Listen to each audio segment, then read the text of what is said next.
What's good, party people? This is According to Woods, and I have the honor and privilege of talking to a mixed martial artist, a Bellator veteran, an independent pro wrestler, and making his debut for Josh Barnett's Bloodsport on October 11th on Fite TV.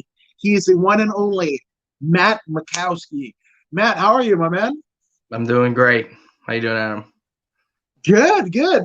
I mean, it's awesome because we're not too far removed from October 11th in Indianapolis, Indiana, where Bloodsport is going to commence. That is my favorite wrestling kind of event of the last couple of years. So, and the fact that you're debuting for Well, Bloodsport. I was on the one last September. Oh yeah, you did. Yes. Yeah. It was like technically the pre-show, but it was still last September. I had a match. Yes, you did. Yes, you did. And that could be viewed live and free on YouTube on the Bloodsport page. Yeah, absolutely. So, you're stepping back. Oh, obviously, you kind of got your teeth wet, but now you're on the main card. You're in the big league, pal.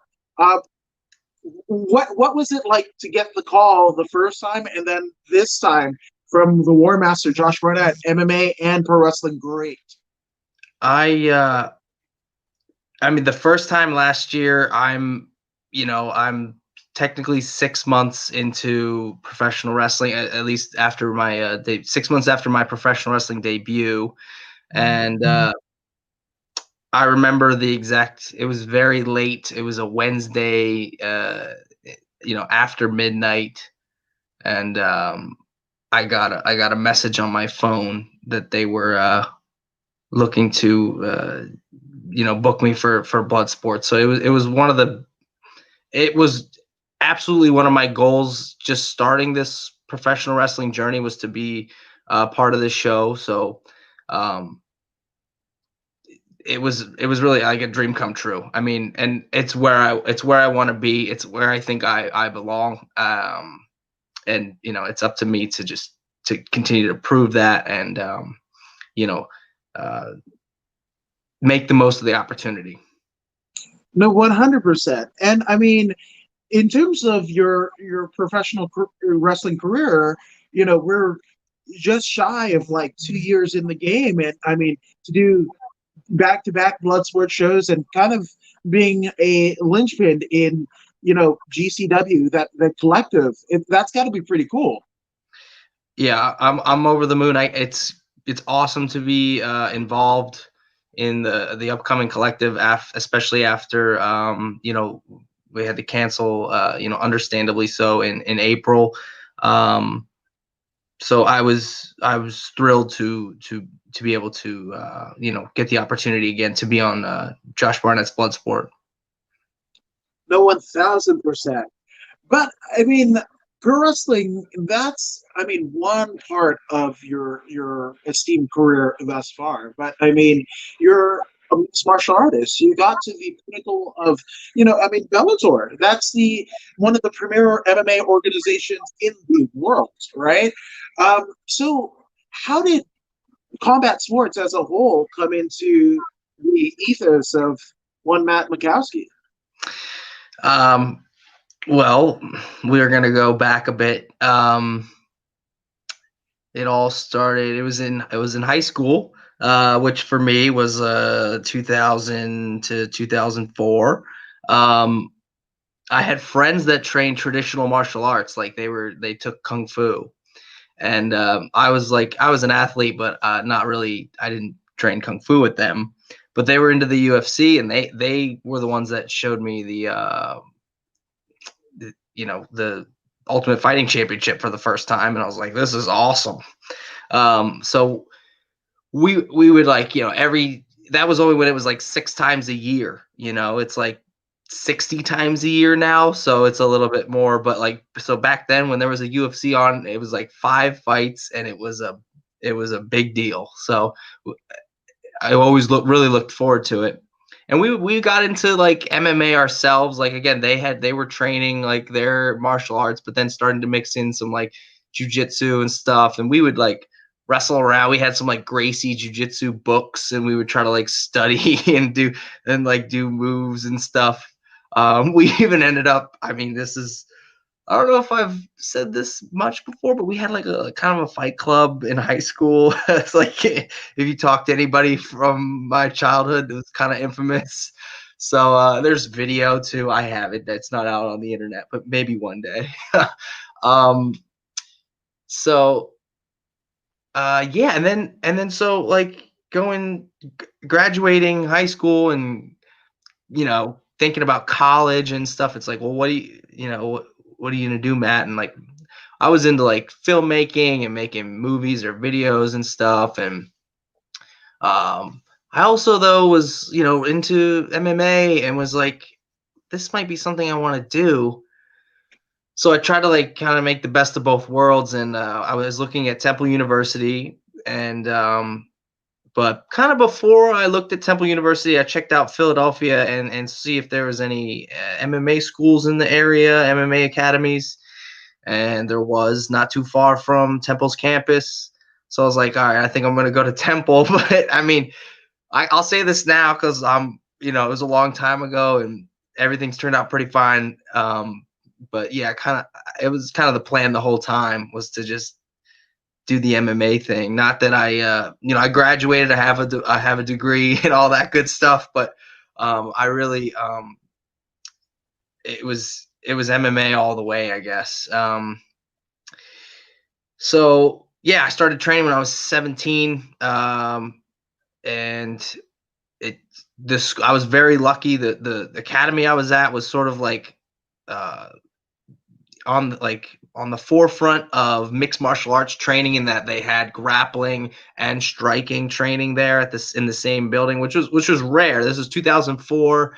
Most places were either like kickboxing only, or jiu-jitsu only, or it was like jiu-jitsu with like some not some kind of like whatever. They tried to have kickboxing, but it wasn't like quality training. The place I remember the first, I usually say it was the first day I walked in, but it might have been the first week or so.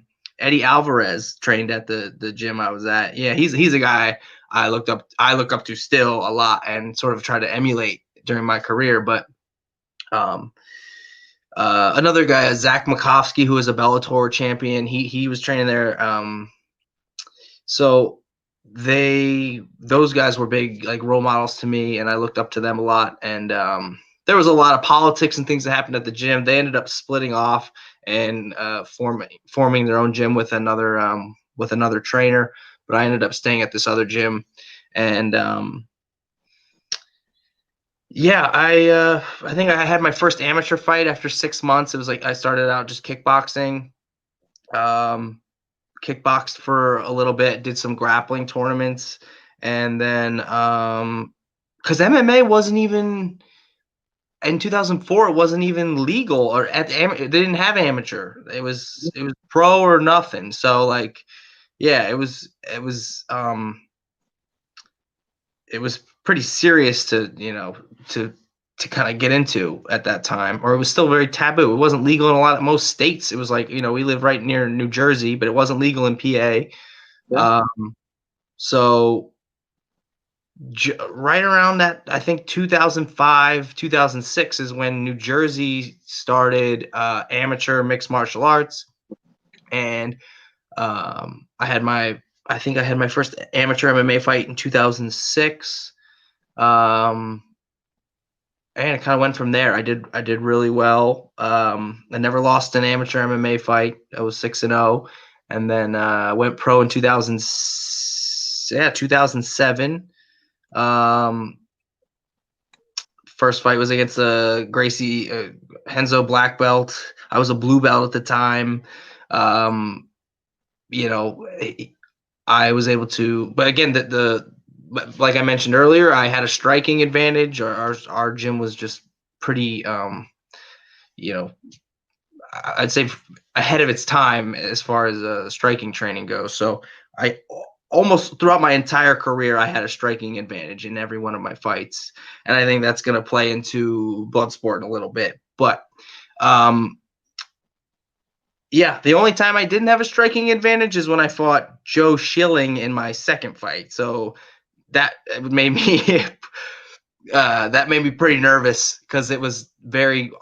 That was the first time I felt I I admitted to myself that the guy I was in the ring with was better than me at striking. Joe Schilling being a former Glory champion, probably one of the best, American kickboxers in the world. But it's mixed martial arts. It's not just kickboxing. I was able to do the standard, get the takedown, keep him on the ground. He was not. That was early on in his MMA career too, and so his ground game wasn't up to par with mine. He also his MMA IQ. I think he made some mistakes. There was times where he maybe could have got back to the feet, and he decided not to for whatever reason. Anyway, I ended up getting the victory there, and I think I had like a second round submission. Oh, it was first. It was first round. Okay. Yeah. Yeah, I think you're right. Yeah. Oh yeah, first fight was a second round TKO, then submission. So those are like two. I'm 20 years old or 21. I'm a blue belt. I have I beat a black belt, a Henzo Gracie black belt in my first fight, Joe Schilling in my second fight. So things are escalating quickly, and it just so happened Elite XC was running in New Jersey, and they needed to fill out an undercard of like guys who could like sell tickets, so like local guys, and they offered Nick Serra, who is Matt Serra's brother. He's not like his brother, but he is Matt Serra's brother, who's a former UFC champion, Hall of Famer. Yeah, and I mean, Nick's not athletic as athletic as his brother, but he was still a very he was like 8-3. He's a black belt, really, really good, record. And it was a huge opportunity and a really challenging fight for me. But again, I felt I had the striking advantage. That played out in the fight. I was able to ward him off. He did get me down once, had my back even, but I was able to defend and ended up just kicking the crap out of his leg for a while until he didn't want to stand up anymore. So that was kind of the end of that. I ended up winning that. So yeah, like I said, things were escalating quickly, and I keep saying that because a lot of guys these days just it didn't have. They're like there's more of a local build to their careers where they're like building. They're kind of getting like they're getting to like 6-0, 7-0, whatever, fighting on their local promotions. I'm sort of like right to now. I'm on Showtime fighting in main card. They're flying me to California. I'm fighting a guy who's 9-1. His only loss is to a former WEC champion. I'm 3-0 with haven't quite been tested maybe the way I needed to be at that point. And I was really nervous for that fight the whole time, and I could barely pick my hands up to my face when the fight started. So I ended up losing on Showtime, which was really disappointing to me. I think that was my last fight in Elite XC. But I rebound at a pretty popular promotion here in New Jersey, Ring of Combat, against a game opponent who had some finishes, and was able to one of my favorite fights. It's on the internet. Matt Makowski, Sergio Vinagre, from the Ring of Combat 23 or something. But really, you could see a difference between like you watch the Nick Serra fight, which isn't the greatest fight to be honest. It's very famous because of the finish. It's made some like craziest MMA finishes list. It's like number 2 or number 1 because Sherdog has it listed as like refusal to get up from butt scoot, which is just a ridiculous. I don't know. I don't think there's anything on Sherdog like that. So it's got a lot of traction because of the finish. But where was I? So Yeah. Oh, Sergio. And then yeah, I look like two different fighters almost. The fight with Sergio, I feel like everything looked really clean and crisp. You know, a little bit more confident with everything than I was against Nick Serra. But yeah, get a good win, and then Bellator's just starting up. I do have some connections. I believe the matchmaker is from a local. His name was Sam Kaplan. He actually trained at the gym I was at, or he had in the past. So it was, you know, kind of a right place, right time thing. But I was like 4-1. You know, only loss was to an you know, an ass kicker. Like you know, no, I have no real shame in the guy Eric, the guy I lost to. But so I get on Bellator 2. I'm on the second Bellator show ever up in Connecticut.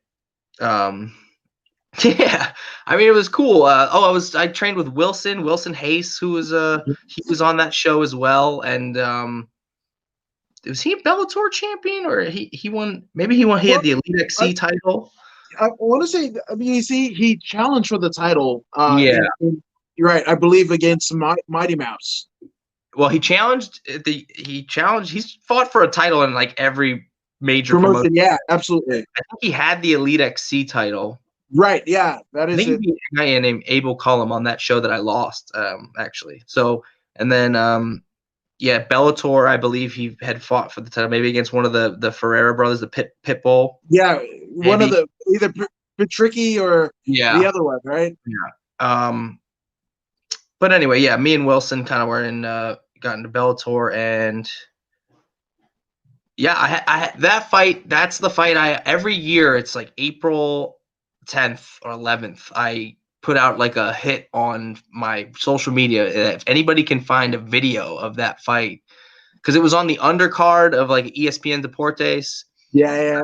I've never seen it. It's my only fight that I've never seen, and it was pretty wild. I'll say I got dropped twice, but still won the fight. So like it was a war with this guy from Canada, and ended up winning a decision there. And then things start to take a bit of a turn. This is, you know, excuses here incoming, but I'm in training one day, training for my next Bellator fight, which was a few weeks later, like Bellator 11 or 10, and I feel like a tweak in my back, like a pinch, like a sharp stabbing pain, and it progressively gets worse. I'm having trouble doing almost all types of like dynamic movements. Yeah, it was terrible. I should have pulled off, but it was main card Bellator. I didn't want to miss the opportunity. You know, it was like the best payday I'd had up to that point. But probably should have pulled off the fight, because I ended up getting bruised ribs as well. Like, you know, there was like one sleeping position I had that like worked. Everything else hurt. Like it was bad. Needless to say, the training camp was terrible for that, because the training was just like not consistent. I could run. Everything else caused me a lot of pain. So I went into this fight probably not as prepared physically as I could have been, and ended up losing a decision to a guy who was 5-0 with 5 knockouts. Again, I can't be ashamed. Like, yeah. So I still took him to the decision. I thought I at least won a round, but anyway, again, super disappointed. Kind of have to like go back to the drawing board. Like, what am I gonna? These injuries. I end up doing some. I end up having a herniated disc in my back, and do some rehabilitation. I'm like, I don't really want to go out with an L, but things were getting like. I always tell people the short story, and I don't want to like discourage any aspiring mixed martial artists or anything, but like for me at the time, emotionally, financially, and physically, it wasn't worth it. Yeah. It's just kind of the way of the road. But I didn't want to go out like that. Wanted to do at least one more. I main evented a show in Philly at the arena, which was cool because I actually had fought there amateur a few times. But my first fight at the ECW arena, I don't remember what it was called at the time. Maybe it was the 2300 arena at that time. But Yeah, that sounds about right. yeah. And fought a game opponent that I'd actually fought in the amateurs in kickboxing. And I ended up winning a decision there. And just kind of had it in my head that that was going to be the last one. You know, I a lot of it too is like I didn't want to. I was in a lot of pain. Like training caused a lot of pain. You ever see the Smashing Machine? Uh, Yes, my heard, of yeah, course. yeah, the documentary. So that was always in my head. I just didn't, and I've heard about it. Like I'm pretty. I'm a pretty straight and narrow guy when it comes to, I'll have some drinks here and there, but like other than that, it's, not, I don't, yeah, not that I blame anybody for anything, but like, um, I didn't want to get like caught up in painkillers or anything like that. So, and I felt like it was like going to lean towards that or move towards that if I would continue on the path that I was on. And that doesn't mean I couldn't. I look back now and I think maybe I could have gone about my recovery better. I could have supplemented better. I could have took care of my body better. I could have regulated. I was like running my body into the ground for 8 to 10 weeks for each camp, and just it was kind of old school. Like it wasn't as like training has come so far since I first started. Like there's so much now. I don't even know all the terms, but like heart rate variability, and you can see how much you've recovered based on what you did the day before, and that'll determine how much work you're going to do that day. Mhm. Training now is so advanced. And it's awesome because guys need it, and it'll help preserve their bodies, make their careers longer. Those are all great things. But we had my gym had for a short time had like a Militich affiliation. My coach went out to Iowa and trained with Pat and all the guys, and got like I guess it might have been part of the affiliation, that something he had to do, but brought back some training methods and things. And um, yeah, we just my conditioning was just like, just balls to the wall. I hated being tired. I hate that now. I train so hard now because um I mean, you can get tired pro wrestling, Yeah. especially the way I wrestle. Okay, and I hate it. So I, I'm much smarter now with my body. But I make sure I don't want to get tired when I'm in the ring, or at any time. So I'm much smarter now. I'm still kind of busting my ass, but like I'm doing it in I would say a smarter way. I'm trying to work smarter, not harder, type of thing. But uh, yeah, that's kind of pretty much the whole background with like my professional career and how I got into mixed martial arts. Um, I've always been a wrestling fan since I was a kid. Again, based on everyone kind of knows how old I am based on when I went to high school. But like I was a Bret Hart Undertaker guy in the '90s, and yeah, I mean, like so many of us, born in the '80s or whatever. But um, that this is I'm not afraid to admit that the Attitude Era kind of turned me off Yeah. a little bit from wrestling. Like it wasn't my cup of tea, uh, and then sometime in the 2000s, I kind of rekindled my love for wrestling, and I've pretty much been watching like stuff ever since again. Um,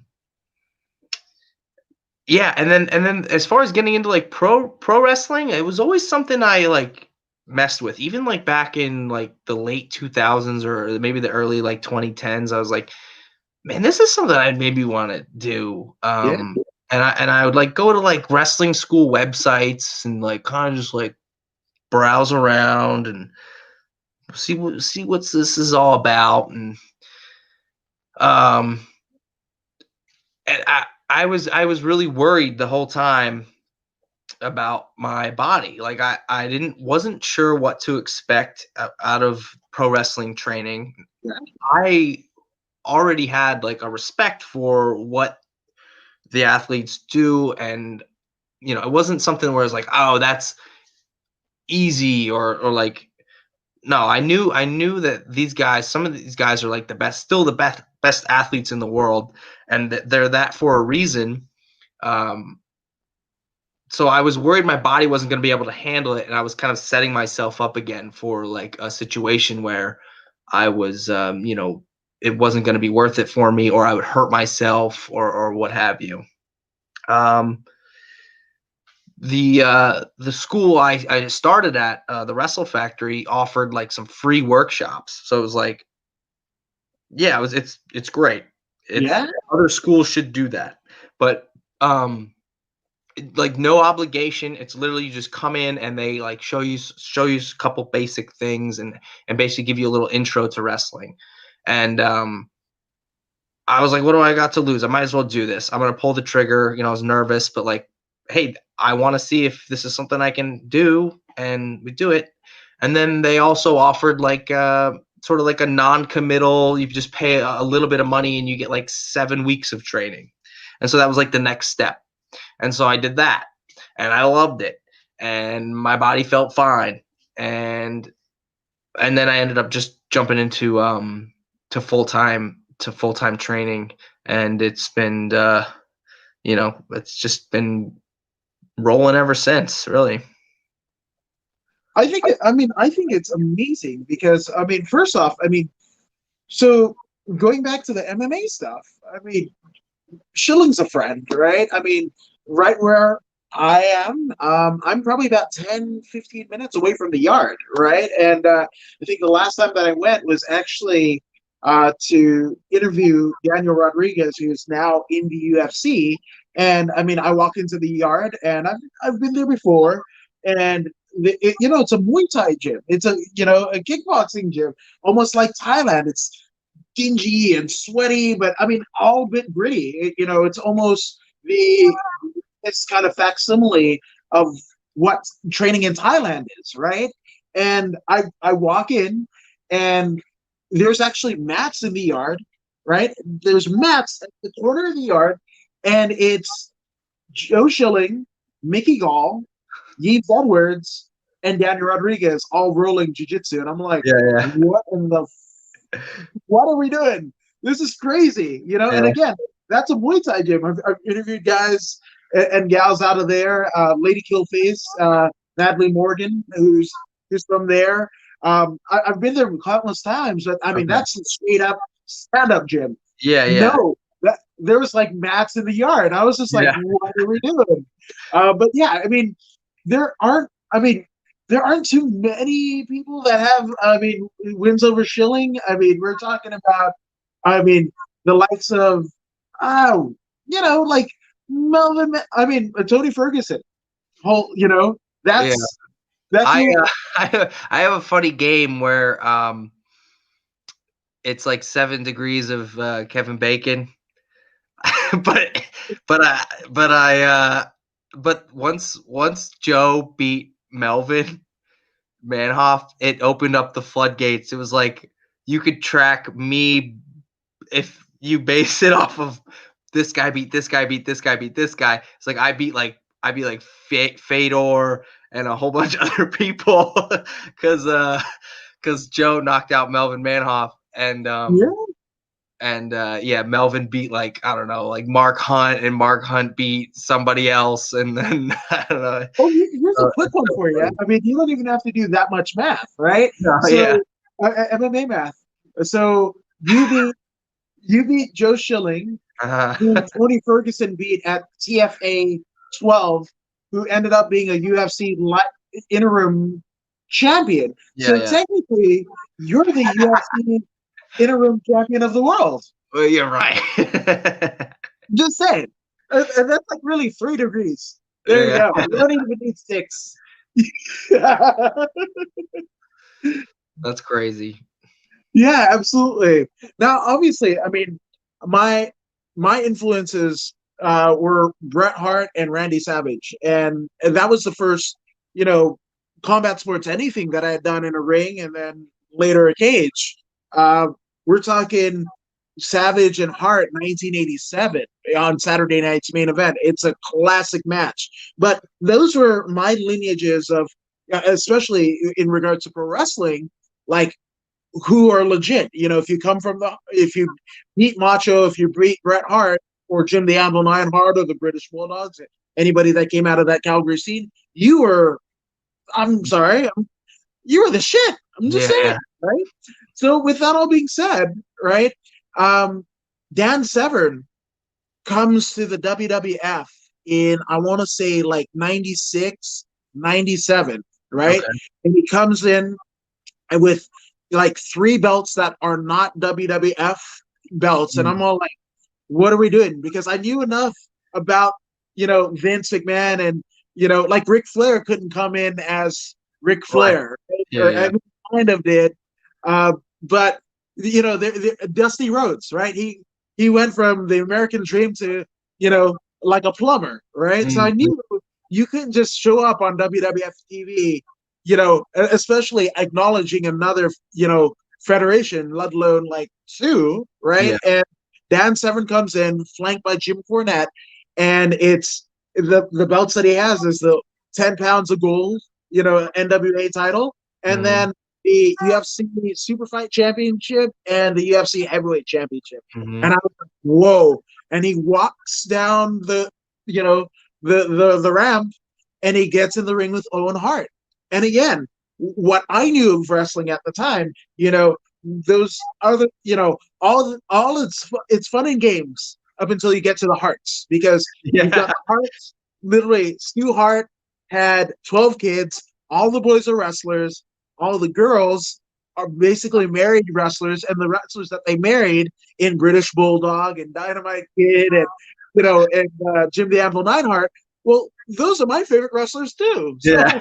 So, you know, and then Owen, of course, Bret is the champ, but Owen, especially when you play out WrestleMania 10, right, could have just as easily been as good as Bret, Yeah. right? He could have been champion. And when Dan Severn comes in and ragdolls Owen Hart, and I was like, oh, that was such a watershed moment for me, because I was just like, oh my God, everything that I know is a lie. Like Yeah. this, right? So, and then, Jim Ross is talking about he's a Ultimate Fight champion. I'm like, oh, Ultimate Fight? Is that UFC? Is that like WCW? Yeah. I Yeah, paid yeah. my dad to take me into Hollywood Video here, in Inglewood, where I grew up, Yeah. right? And I'm like, Dad, we got to get this UFC tape. Tape. Yes, I'm dating myself. It was tape. Yeah. And I show him, and I'm like, Dad, here we go. And he's like, nope, too Yeah. violent. So I go and take my little portly butt into the action section and got Charles Bronson Death Wish with him with a huge gun. And I said, hey, Dad, one of these. Here we go. And he's like, get your UFC tape. And Uh, when I popped in that UFC tape and to see Dan Severn literally ragdoll, much like he did with Owen Hart, and think of what we knew in those early to mid 90s as tough guys. yeah. Oh, bodybuilders. Oh, karate guys. Oh, boxing guys. The tough guy at the end of the bar. That's what we knew as the tough guys, you know? Yeah. And he basically ragdolled them too. And I was just like, Dan Severn is the best in the world. I don't care. He's the best. He's the best. Yeah. So, I mean, if not for pro wrestling, I wouldn't have never Okay. gotten into MMA. And my goodness, when I was probably illegally streaming Pride UFC, Pride FC back in the day, Yeah. right? Yes. And I saw Rampage go, ooh, and I was like, he's doing Junkyard Dog. I get it. Oh, duh. Like, Yeah. you The know, chain. yeah. So, I mean, were you a fan of the technical guys? Um, yeah, I mean, definitely like Brett, and then I mean, I guess my brother was like, we had this thing. I have a brother who's like a year and a half younger, and he was of course, he was a Shawn Michaels guy, and I was the Brett guy. So we just, we would just, you know, we were rivalry, just always, you know, uh, always at each other. But like Kurt Hennig, um, I guess, yeah. But then, you know, it goes back guys that are less technical, like Warrior and uh, who else? I mean, I guess even like Hogan. Um, those were, you know, some of the guys I kind of came up with. It wasn't until like '09 or so. I always tell the story. I went to a King of Trios Chikara show, and it's pretty iconic. King of Trios year. It was like the Young Bucks are there, El Generico's there, Austin Aries. I was like, it was so many people that are on TV now, or that were on TV, and I just couldn't believe that's what re- wrestling was. You know, it was very different from what I had seen on like television, and I was blown away. And then you know, I start to get into like New Japan, and I see like guys are doing stuff that like you know, like jujitsu, and they're doing like, you know, it's like I watch Kushida a lot. He's one of the guys I look up to now, and sort of and will emulate sometimes. And it's, I just saw like, and then with popularity of like more MMA style wrestlers now, like Shayna Baszler, and on the independents you have like Tom Lawler, even like Dom Garini, and Mhm. of course Josh. Yeah, you know, I was like, I feel this. It just motivated me more to want to get into it, and it felt like this was something I could do, and I felt like I had something to offer when it came to maybe uh, I don't know, pushing wrestling in a certain direction, or what have you. I don't know. Uh, and then Josh Barnett's Bloodsport came along, and I realized there's been like shoot style like events, but not really. I don't know. In America, has there been? I'm not as familiar with the history.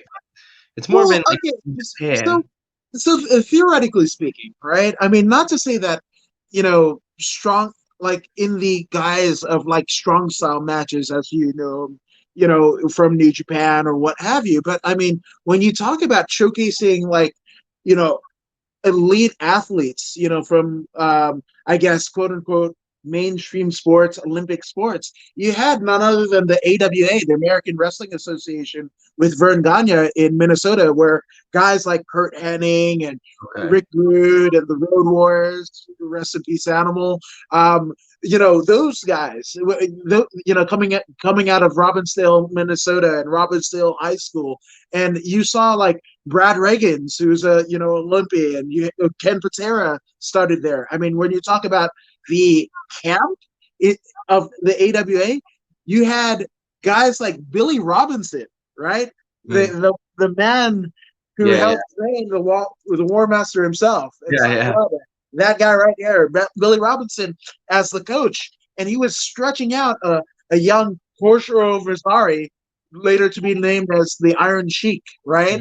Mm. You had Ric Flair come out of there. You had Ricky Steamboat come out of that camp. In the craziness of a winter in Minnesota. So you had elite wrestlers come out of like territories. And that was the territory system. But once Vince McMahon kind of gobbled up everyone, it you saw that less and less, because Mm. in walked in Hogan. I mean, like literally storming through the doors. And I don't think we returned to that style of wrestling until we got to, Bret and Owen Hart and Doug Furnace and Phil LaFon and the Steiner brothers, right? And then when you get back into it, and I think it's funny that you got back into it after the Attitude Era, because that was the era of like the I don't want to mention the guy's name, but there was a certain Rabid Wolverine, Mm. you know, and Eddie Guerrero and Yeah, yeah, Charlie Haas and Shelton Benjamin and Brock Lesnar, right?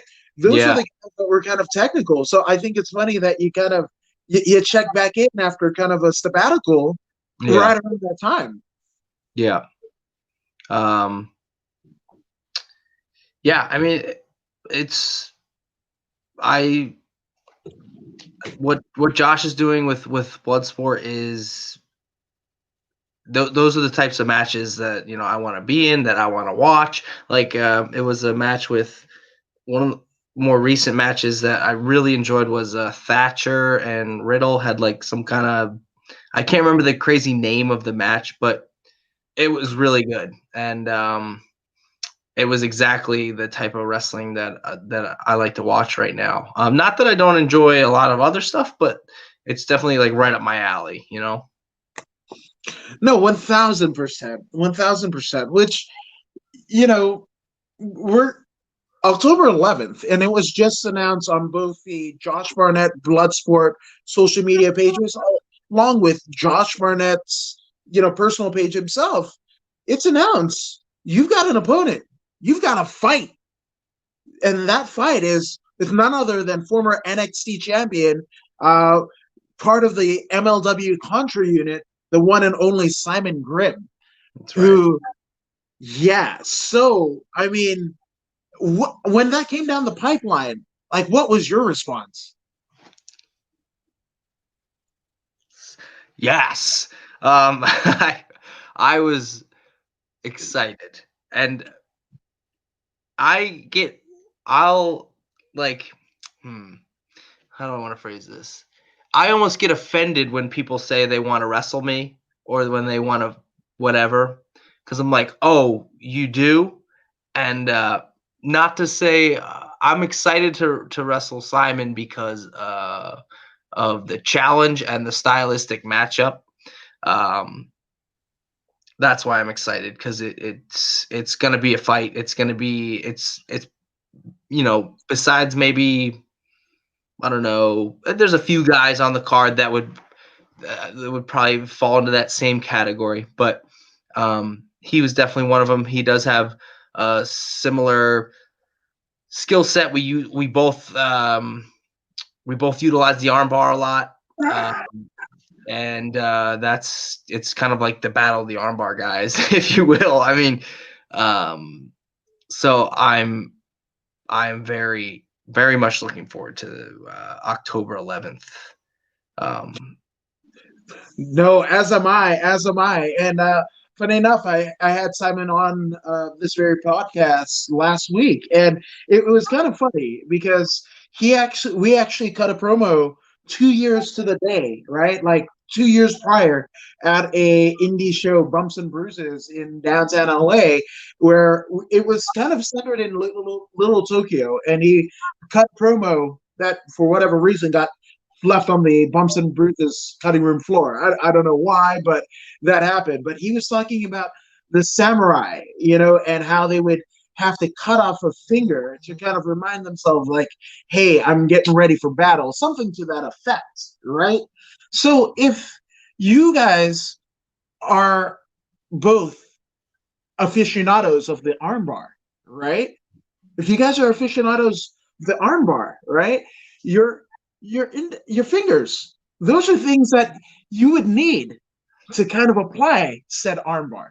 So let's just say, right? Simon Grimm comes to go ahead and take one of your fingers. What are you going to do to him? well, this is what I was alluding to a little bit earlier, and while we're both armbar specialists, uh, technically I was known as a striker, okay, and it's knockout or submission. All right, the first word being knockout.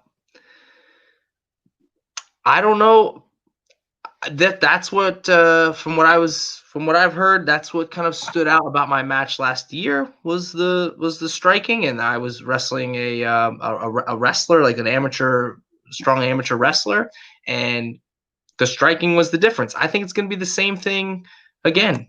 I mean, I'm confident in my abilities as a black belt and a first degree black belt in jiu-jitsu. I mean, I have armbar defense for days. I don't even think he's gonna get it on me. I mean, that's part of half of so much of jiu-jitsu is about avoidance and not getting put in bad spots to begin with.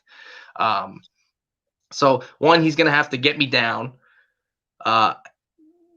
and two, if he can't get me down, he's gonna have to deal with my extensive Muay Thai background, where I'm going to pummel him with strikes, knees, kicks.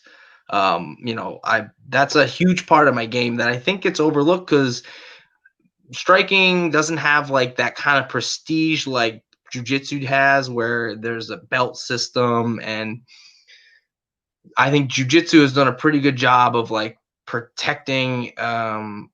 It still really means something when you say you're a black belt. It took me, I think 11 years or whatever to earn a black belt, and continuing to train to this day. But it's striking doesn't have that. But I've been training both jiu-jitsu and striking the same amount of time. And for me personally, I grew up idolizing Chuck Liddell and Eddie Alvarez. Look those two guys up and tell me, what you see. It's them putting dudes out cold. Okay. So I think hopefully he's been putting some time in on the mitts or whatever. Cause I don't think there's anybody on the card that strikes like I do. So that's where I'm at. No, 100%. And you mentioned, right, the rules to Bloodsport.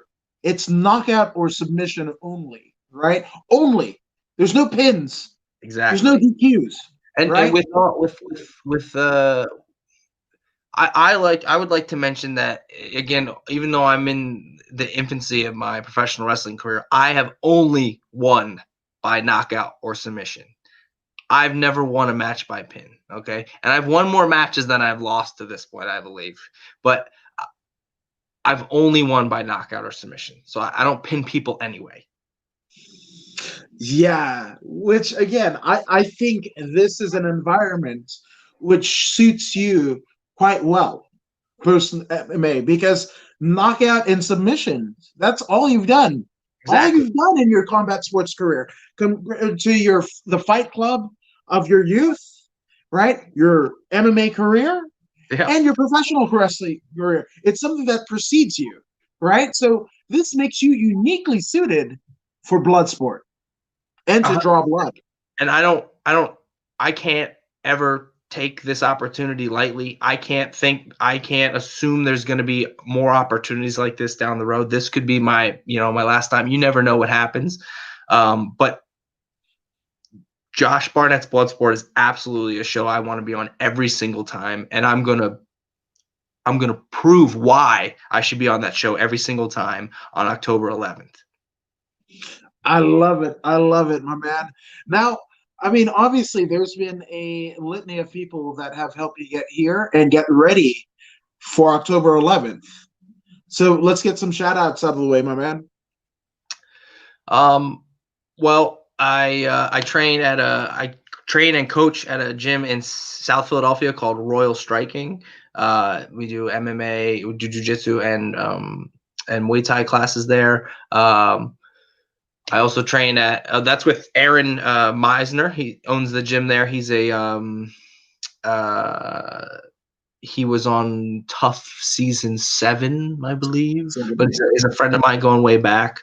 I also train at a MMA gym in Cherry Hill, New Jersey called Beacon Mixed Martial Arts with my good friend Bob Peach. He's also a black belt in jiu-jitsu and has been a friend almost my entire wrestling career. Came into the gym in Philly a few months after me. He was going to Drexel and went to the same MMA gym, and we've been friends ever since. And he's a very accomplished trainer and coach now and runs an awesome gym in Cherry Hill, New Jersey. I'm currently training professional wrestling at the Worldwide Dojo in Bristol, PA, with none other than Cheeseburger, also Sumi Sakai. So they've been helping me a lot.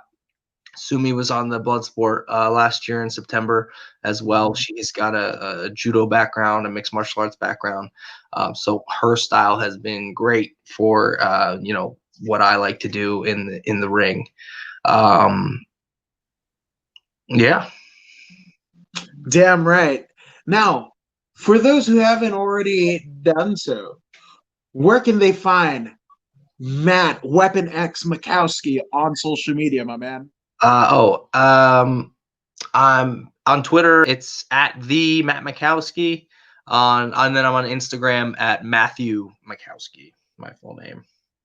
Dang right. And then again, one last sell for October 11th, Indianapolis, Indiana, live for $19.99 on Fite TV. What are they going to see with Matt Makowski against Simon Grimm? I think it's going to be one of the most explosive matches on the card, and I mean that 100%. Like, nobody strikes like I do.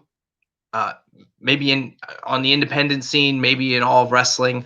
And I bring, explosive strikes and on top of my submission wrestling pedigree. I feel like Simon's got his hands full. I know I might be the underdog. I'm the lesser known opponent, maybe the dark horse on the show, but besides maybe Josh and Tom Lawler, I bring the most like mixed martial arts experience, and I feel I'm most prepared to win a match by knockout or submission.